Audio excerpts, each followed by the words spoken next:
communicating in a certain way with a society, with a civilization that is based on the cycle within that civilization that represents a complete transformational cycle based on the timing of that civilization and the consciousness of that civilization. For your civilization, as we have talked about this in the past, the cycle of your societal transformation is 40 years. You see this mentioned sometimes in a variety of ways within some of your ancient literature, so on and so forth. You know, things like 40 years in the desert, so on and so forth. That's the amount of time it takes for a real complete transformation of human society from one level to another. Therefore, the end of your year of 2023 will be the end of 40 years of us channeling in this way to your civilization.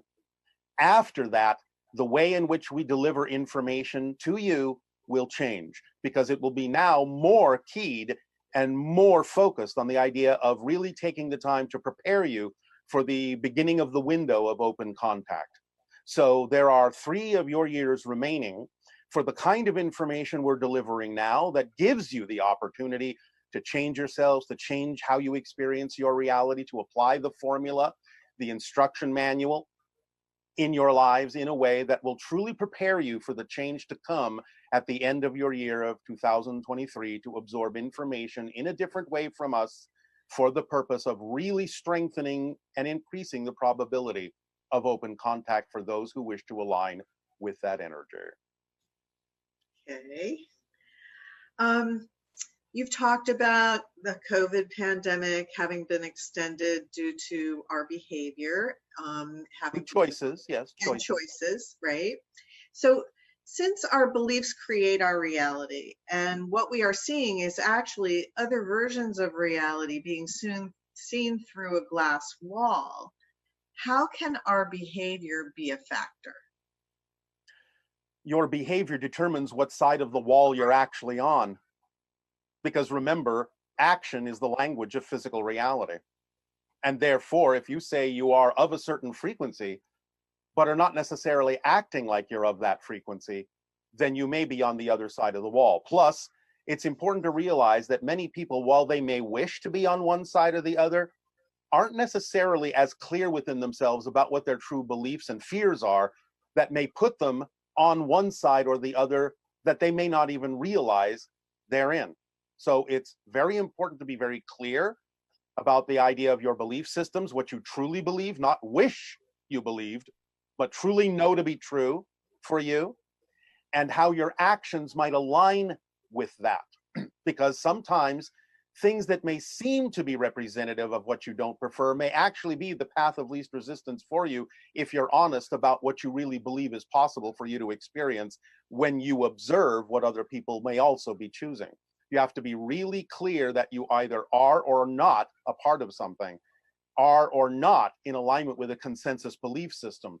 But sometimes just going with a consensus is actually not only the path of least resistance for you, but acts as an example to others to allow them to also be true and in alignment with the path of least resistance for them that may be true for the collective society that you've agreed to be a part of. So you have to have real deep, honest self-examination and investigation as to what's really true for you to really know for certain what side of that glass barrier you're actually on. And just from a foundational perspective, the side of the glass wall that most of us are at least moving in the direction of through our attention is the idea that how do you think of other people and how your behavior affects other people? Like, what's your foundation? Yes, because again, the idea is that if you recognize there are people on one side that are part of the consensus reality where a certain behavior would actually be best for them, by countermanding that on your side of the glass wall, because they can still see you, you may be sending them a signal that they don't necessarily have to choose what it is they're choosing on their side. And thus you may be sending them an image that actually would be detrimental for them were they to mimic your behavior on your side. So it's not just about the idea of you, it's about the idea of you still realizing that people can see you through the glass wall, just like you can see them, And by taking the actions that are most representative of what is also in best service to them is also part of the idea. Right, and it's just a basic position of not harming others, correct? Basically, yes. The idea of doing what is in the best interest of all and understanding what kind of an example you set for those that may not necessarily be as clear as you are about what it is you prefer to be true, so that you at least give them the best opportunity to get through an experience in a way that you know might actually be of service to them, because you can recognize from your position on one side of the wall what position they have chosen on their side of the wall, and are helping them to choose the path of least resistance that actually works for them. But again, all of this takes a lot of clarity, a lot of discernment about what is appropriate, because sometimes you can give them a different image to encourage them to also perhaps match the frequency on your side of the wall. But at the same time, you have to also know that not many people on your planet are capable of understanding how to do that. Therefore, it's like teaching a child to say, all right, well, this is the behavior that you need to exhibit now because I understand the limits of your belief system, and I will help you with that by being an example of the behavior that you need to exhibit. At the same time, I will encourage you to understand how to change your belief system so that you don't necessarily have to exhibit that particular behavior if it's really not in your best interests ultimately as you mature. So it takes a great deal of maturity and a great deal of discernment to understand how to orchestrate the living example that you choose to be to others, to help them in the best way, to be of service to them in the best way, to allow them to go through the eye of the needle in the most effortless way. Okay, thank you. Yes. Because of parallel realities and the amount of people that believe the virus was man-made, does that also mean that there's a parallel reality where the virus was man-made, and then another parallel reality where it was created from the destruction of ecological systems? And anything in between. Yes, all those parallel realities exist. But this is what we're going to say about that.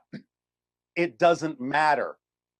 Because the idea, whether or not you want to say that the virus was man-made, or whether the virus is simply an opportunistic organism that was created or at least was unleashed because of the damage done to the environment, what's the difference in terms of human responsibility? None.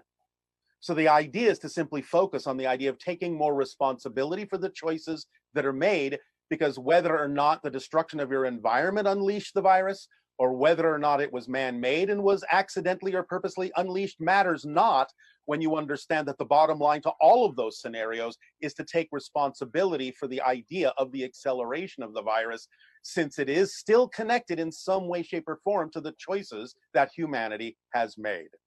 Therefore, by taking some responsibility in some way, shape, or form, it doesn't matter what the real origin is. It matters that you understand how to take responsibility and how to make different choices by learning the lessons that you learn by taking responsibility and having a different reality, because you then choose to do things differently than you have done before. No matter what course was taken, it still ends up being the same understanding. Okay, thank you. Yes. One individual is saying, I'm confused about the real difference between choosing the reality we want and denying what is.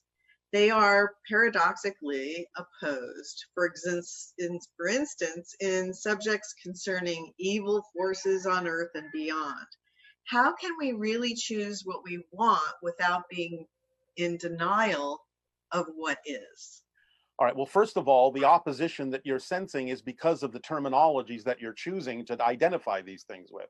It's not about what you want, it's about what you need, first of all. And you're not denying the present by preferring a different reality. The only way you can actually experience a preferential reality is not by denying what is, but by using it in the most creative and positive way. That's why it's so important in the formula, in the fourth step, to stay in a positive state, even if what manifests is something you don't prefer. Because only by staying in a positive state will you be capable of getting a benefit from it, of learning a lesson from it, and letting it go away because you've used it up for the purpose it was there. Because you have to know that even if something manifests you don't prefer, it's got to be there for a reason that could serve you. Only by staying in a positive state will you figure out how it can be serving you. By going into a fear-based state and denying what's happening in the present, it can't serve you, and you only get, quote unquote, stuck in the negative spiral, thinking that it doesn't belong there when in fact it does, for some reason. But you get to determine what that reason is, positively or negatively. So it's not about wanting a different reality, although preference can come into it, but preference is a non-judgmental neutral state. It's simply a recognition of what is and isn't vibrationally compatible with you. So drop the wanting, because wanting is often the product of the negative ego, thinking it knows best what the outcome should look like when it absolutely has no clue whatsoever most of the time. But if you understand how to focus on getting what you need in life that comes to you will always fulfill you and always propel you in the direction of the preferred reality. So it's about living in the moment, not denying what's happening, but using what's happening to springboard yourself toward the direction of a more positive preferred reality. That's how those two things are connected. But when you say things like wanting and denying, you're creating the dichotomy, you're creating the polarization in the definitions that you're using. So this idea that you're looking at something through a glass wall, and at the same time you're using what you're seeing through the glass wall to impact your current behavior. Yes, you're making choices based on what you do and don't prefer, based on what you're seeing others choose. So where is the line between denial and something else? Because denial would take you out of a higher frequency, right? Yes, and that's what we're saying. If you're in denial about what's happening, you can't use it to your benefit. Therefore, by not being in denial and accepting that what's happening is happening, again, doesn't mean you endorse it, doesn't mean you condone it, doesn't mean that you're vibrationally compatible with something you don't prefer. But you have to understand that what you're experiencing and what you're observing is there for a reason that can serve you. So it's not about denying what you're seeing, it's about using what you're seeing in a positive way to propel you, by contrast, in a direction that you prefer, that is different than what you're seeing. That's how you use it and propel yourself in the direction of the reality that you prefer, not want. Okay. Another individual wrote, I've been going into deep meditation, visualizing planet Earth as already healed in the present, with nature thriving. I've tried to visualize a loving, abundant energy on the planet and a light aura surrounding it. Does this visualization create a speeding up of the vibration, the positive vibration on the planet, and help to heal the planet? Is it purposeful and useful to do this? Yes, because the idea of being in that state, the state that that kind of visualization puts you in, can make you, if you choose to match that state in your physical actions, will make you a living example, an active, living example to others that they can choose to be in that state too. But the idea is that you have to match what you're visualizing and the energy state that it puts you in with actual physical actions that go along with that, or you're not going to be speaking the language of physical reality to anyone else. They won't see you as a living example if your actions don't match the vibration of your visualization. Thank you. And Yes. our last question is, there are more than 7 billion people on Earth and only a small percentage that are aware of Bashar. Yes. Is there anything special that relates to all the people that listen to or know Bashar? For the most part, with very, very few exceptions, those that find our particular vibration and delivery of information, most likely, and it doesn't mean we're the only one, but most likely will have some connection to the hybridization agenda. Thank you, Bashar. Thank you, Tadeo. Really enjoyed our communication, and I'm sure thank you from everybody else who's been listening. Thank you, Nania. Now please enjoy the remainder of the transmission.